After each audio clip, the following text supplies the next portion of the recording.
चलिए सीधा रुख कर लेते हैं न्यूज रूम का। सहयोगी स्वप्निल मेरे साथ लगातार बने हुए हैं जो आपको खबरें दिखाएंगे विस्तार से। Swapnil, over to you. चलिए शुक्रिया मनी, और विस्तार से खबरों का सिलसिला एक बार फिर मारो राजस्थान में आगे बढ़ाते हैं। झुंझुनू पॉक्सो कोर्ट के ऐतिहासिक फैसले पर डीजीपी एमएल लाठर ने खुशी जताई, पुलिस की कार्रवाई की तारीफ की।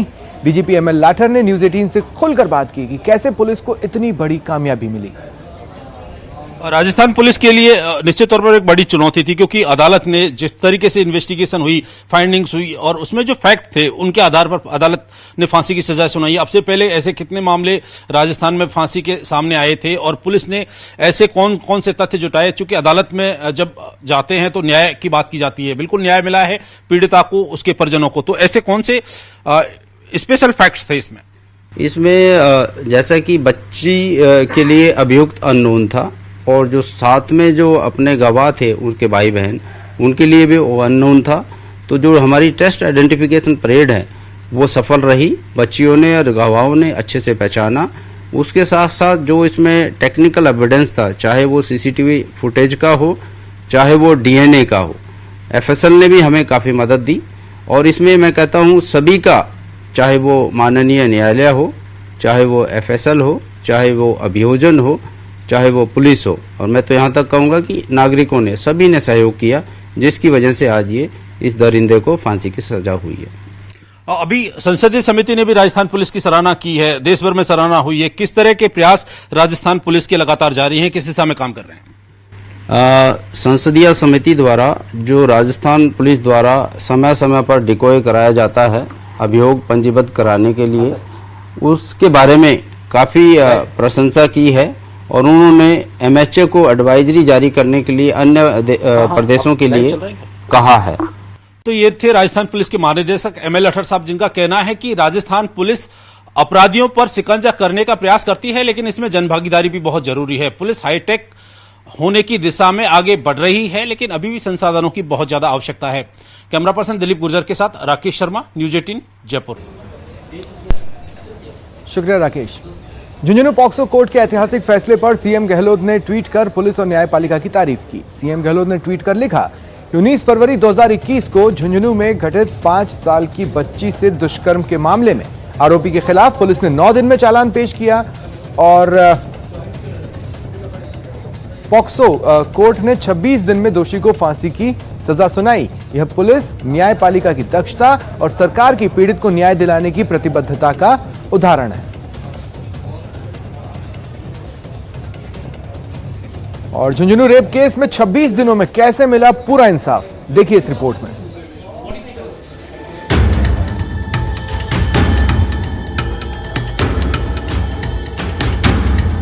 मासूम से महापाप, कोर्ट में सुपरफास्ट सुनवाई, दरिंदे को सजाए मौत, 26 दिन में फुल इंसाफ। 26 दिन, 27 गवाह, 40 सबूत और करीब 250 पेज की चार्जशीट और हो गया इंसाफ।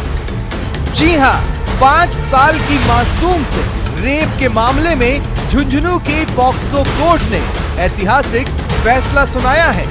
कोर्ट ने रेप के दोषी को महज 26 दिन में फांसी की सजा सुनाई है। मुकदमा दर्ज होने के बाद में पुलिस ने अनुसंधान कर इसके खिलाफ न्यायालय में नतीजा पेश करा। नतीजा पेश करने के आज 27वें दिन न्यायालय ने सुनील कुमार को मृत्युदंड से दंडित कराया। चलिए अब आपको पूरा मामला बताते हैं। 19 फरवरी को पिलानी थाना क्षेत्र से मासूम का अपहरण हुआ। 40 किलोमीटर दूर ले जाकर मासूम के साथ रेप हुआ। मासूम गाड़ाखेड़ा गांव के पास लहूलुहान मिली। वारदात के 5 घंटे बाद पुलिस ने आरोपी को गिरफ्तार किया। मामले में पुलिस ने 10 दिन में चालान पेश किया। कोर्ट में 27 गवाहों के बयान करवाए गए। करीब 250 पेज की चार्जशीट पेश की गई। पुलिस ने कोर्ट में 40 सबूत पेश किए। कोर्ट ने चालान पेश होने के 16 दिन बाद दोषी को फांसी की सजा सुनाई। न्यायालय ने टिप्पणी करी है कि ये आरोपी का जो कृत्य है ये बड़ा घिनौना कृत्य है और पशुवत कृत्य से भी नीचे है। एक पशु भी अपने छोटे बच्चों के साथ ऐसा कृत्य नहीं करता जैसे आरोपी ने करा है। इस टिप्पणी के साथ न्यायालय ने मृत्युदंड की सजा उसको दी है और इस एक्ट में जो कैटेगरी रखी गई है जिस तरह के अपराधों के लिए, उस कैटेगरी में इसका ये ऑफेंस आता है। मामले की सुनवाई के दौरान जज ने दोषी को लेकर सख्त टिप्पणी भी की। जज ने कहा कि तुम्हारे अंदर एक बार भी पश्चाताप नहीं दिखा। अगर तुम पश्चाताप करते तो हो सकता था तुम्हारी सजा दूसरी होती। आज तक के झुंझुनू के इतिहास के लिए बहुत बढ़िया और लोगों को न्यायपालिका पर एक तरह से विश्वास होगा कि इतने जल्दी कुछ हो सकता है। वास्तव में न्यायपालिका लंबी नहीं खींचती और समय पर इसमें न्याय भी मिल सकता है। कैमरा पर्सन मोहसिन के साथ इम्तियाज भाटी, न्यूज़ 18 झुंझुनू।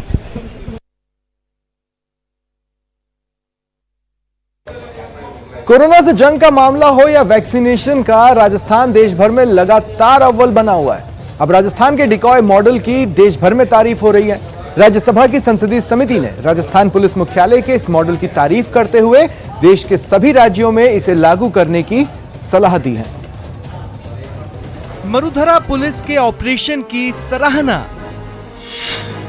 देश के सभी राज्यों में लागू होगा डिकॉय मॉडल। क्राइम होगा कम, सुधरेगी कानून व्यवस्था। महिला सुरक्षा संबंधी राज्यसभा की संसदीय समिति ने राजस्थान पुलिस की ओर से चलाए जा रहे डिकॉय ऑपरेशन की खुलकर सराहना की है और अन्य राज्यों को भी डिकॉय मॉडल को लागू करने की सलाह दी है। डिकॉय ऑपरेशन की वजह से प्रदेश में कानून व्यवस्था की स्थिति सुधरी है। एफआईआर समय से होने लगी है। थानों में पीड़ित के साथ पुलिसकर्मियों का व्यवहार बदला है और लापरवाह पुलिसकर्मी भी सचेत हुए हैं। तो ये बात उन्होंने सराहा और इन्होंने फिर दूसरे राज्य जो बैठे थे वहाँ मौखिक रूप से उनके अधिकारियों को भी कहा कि भाई जब राजस्थान पुलिस डिकॉय ऑपरेशन कर सकती है तो आप लोग भी डिकॉय ऑपरेशन, आपको ये नवाचार करना चाहिए। अब हम आपको बताते हैं ये डिकॉय ऑपरेशन है क्या, जिसकी राज्यसभा समिति भी सराहना कर रही है और अन्य राज्यों में लागू करने की अनुशंसा कर रही है। इस ऑपरेशन में गुप्त तरीके से पुलिस की कार्यशैली को परखा जाता है। डिकॉय टीम पुलिसकर्मियों की कार्यप्रणाली पर नजर रखती है।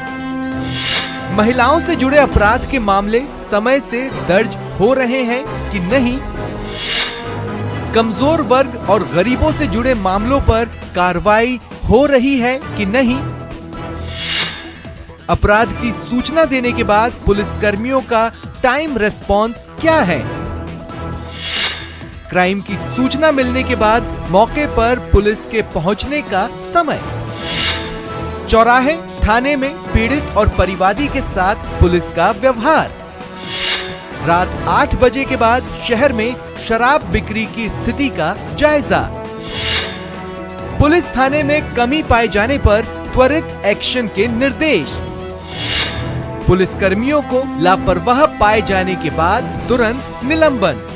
राजस्थान पुलिस ने ये नवाचार किया कि हम अपने ही जो पुलिसकर्मी हैं, अधिकारी हैं, उनके कार्य पर भी हम नज़र रखेंगे और सूक्ष्म नज़र रखेंगे। और तो उसका एक ही तरीका अपनाया गया कि यहाँ से कोई ऐसी टीमें भेजी जाएं जिलों में, थानों पर, जो जाकर उन पुलिस स्टेशंस पे किस एफआईआर दर्ज हो रही है नहीं हो रही, डिकॉय के रूप में जाए कि साहब मेरे साथ लूट हुई है, मेरी एफआईआर दर्ज कराई जाए। डिकॉय ऑपरेशन में सबसे ज्यादा फायदा आम लोगों को हो रहा है।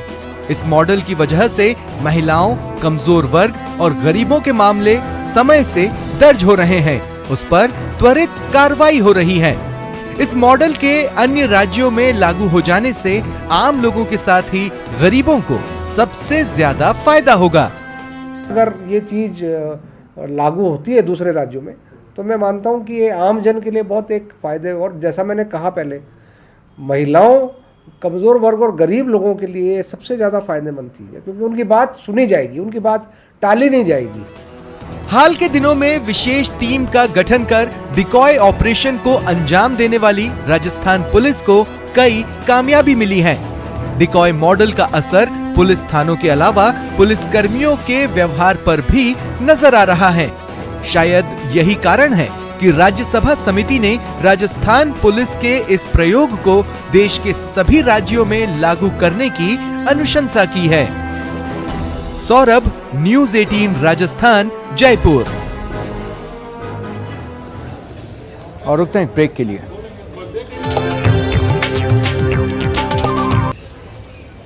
ब्रेक के बाद एक बार फिर आप सभी का स्वागत है। राजसमंद की गीता लोहार ने झारखंड में आयोजित खेल कूद प्रतियोगिता में 20 आयु वर्ग के 10 किलोमीटर लंबी रेस वॉक में पहला स्थान हासिल किया है। अपने गांव काबरा का नाम उन्होंने रोशन किया है। गोल्ड मेडल मिलने के बाद गीता आगे इंटरनेशनल कॉम्पिटिशन्स में जाना चाहती हैं।